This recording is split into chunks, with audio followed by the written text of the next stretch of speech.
E aí, bora mergulhar numa história de engenharia numa escala, nossa, quase inacreditável. É sobre a luta silenciosa, constante que rola toda vez que um navio cruza o oceano. Uma verdadeira batalha contra uma força invisível que define o projeto, o custo e até o futuro do comércio mundial.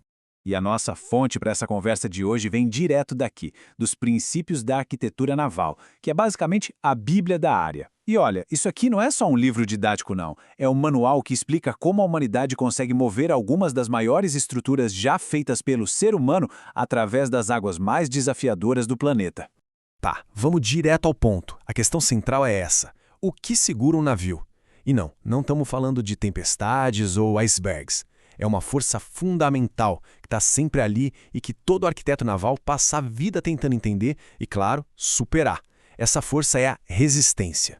E essa força tem nome, viu? É a resistência total. É basicamente todo o arrasto que a água faz no casco de um navio em movimento. Para os engenheiros, diminuir essa resistência não é só um objetivo, é o objetivo. É o que separa um navio eficiente e econômico de um desastre caro e lento. Para a gente ter uma noção do tamanho do problema, vamos imaginar um superpetroleiro moderno. A gente está falando de 500 mil de toneladas. É aço, é carga, é toda a estrutura. O desafio da arquitetura naval é justamente esse, criar um formato que consiga empurrar essa massa toda pela água, usando o mínimo de energia possível. Só que essa tal de resistência não é uma coisa só simples. Na verdade, é um adversário bem complexo, feito de várias partes diferentes. E para vencer essa batalha, os engenheiros precisam, primeiro, fatiar o inimigo e entender cada pedacinho dele. São basicamente 4 os grandes vilões aqui. Primeiro, a resistência por atrito, que é a própria água grudando no casco. Segundo, a resistência de geração de ondas, ou seja, a energia gasta para criar as ondas que o navio deixa para trás. Terceiro, a resistência de vórtice, que é pura turbulência. E por último, a resistência do ar, que empurra a parte do navio que fica fora da água. Vamos olhar mais de perto esse tal de atrito. A água não simplesmente escorrega pelo casco. Por causa da viscosidade, uma camada bem fina de água, chamada de camada limite, meio que gruda na superfície do navio. O navio precisa arrastar essa camada junto com ele e isso consome uma energia absurda. É como tentar correr com a água na altura da cintura, sabe? Depois vem as ondas. Um navio não corta a água de forma limpinha. Ele empurra a água para os lados, para cima, para baixo, e isso cria o rastro dele. Essas ondas têm energia, e essa energia vem direto dos motores do navio. No fim das contas, é como se o navio estivesse o tempo todo subindo uma pequena colina de água que ele mesmo criou. Olha, e essa imagem aqui é perfeita para entender a resistência de vórtice. Se a parte de trás do navio, a popa, for muito reta, muito abrupta, o fluxo da água não consegue acompanhar a curva. A água meio que descola do casco, criando redemoinhos e uma área de baixa pressão que literalmente puxa o navio para trás. É um desperdício de energia puro. E por último, a mais fácil de sacar, a resistência do ar. Tudo que está acima da linha da água, a cabine, os contêineres, as antenas, funciona como uma vela gigante pegando o vento. No navio porta-contêineres, que é super alto, essa força pode ser bem grande e os motores têm que lutar contra ela também. Beleza. Então, como é que os engenheiros fazem para lutar contra tudo isso? Eles não podem simplesmente construir um monstro de 500 mil toneladas e torcer para dar certo, né? E é isso que nos leva a uma das ferramentas mais geniais da arquitetura naval, o teste com modelos. O dilema é esse aqui, ó. Testar um navio em tamanho real custa uma fortuna e é um risco absurdo. Se o projeto tiver um problema, só se descobre depois de gastar centenas de milhões de dólares. Já um modelo, o modelo pode ser construído, testado, modificado, tudo de forma rápida e barata. Mas como garantir que o resultado de um barquinho em miniatura vale para o navio de verdade?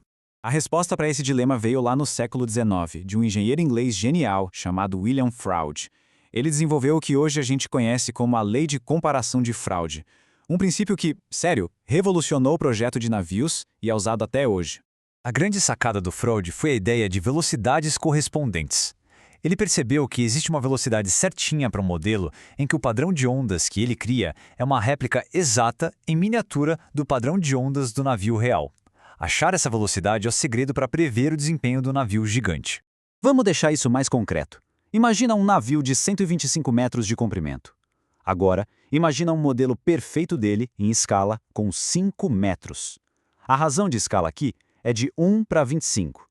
Guarda esse número, porque ele é a chave de tudo. Agora se prepara para a parte que parece mágica, mas é pura física. Para que os padrões de ondas batam, a velocidade do modelo não é proporcional. A matemática por trás é surpreendente. A velocidade do modelo tem que ser a velocidade do navio real, dividida pela raiz quadrada da razão de escala. Então, para o nosso modelo de 5 metros simular um navio de verdade a 25 nós, ele tem que ser testado a apenas 5 nós. E é aí que está a genialidade da coisa. Nessas velocidades correspondentes, a resistência de geração de ondas por tonelada é exatamente a mesma para o modelo e para o navio. Freud criou uma ponte matemática que nos leva do pequenininho para o gigantesco. Então, como isso funciona na prática, no dia a dia? É tipo uma dança, sabe? Entre medir e calcular. Primeiro, eles medem a resistência total do modelo num tanque de provas. Depois, usam fórmulas para calcular a parte que é só atrito e tiram ela do total. O que sobra é a resistência das ondas, que é a parte difícil de calcular, mas que agora foi isolada. É essa parte que pode ser escalada para o navio real, usando a lei de Freud. Por fim, eles calculam o atrito do navio de verdade e somam tudo. O resultado, uma previsão incrivelmente precisa da resistência total do navio. Tá, mas por que toda essa aula de história e física importa?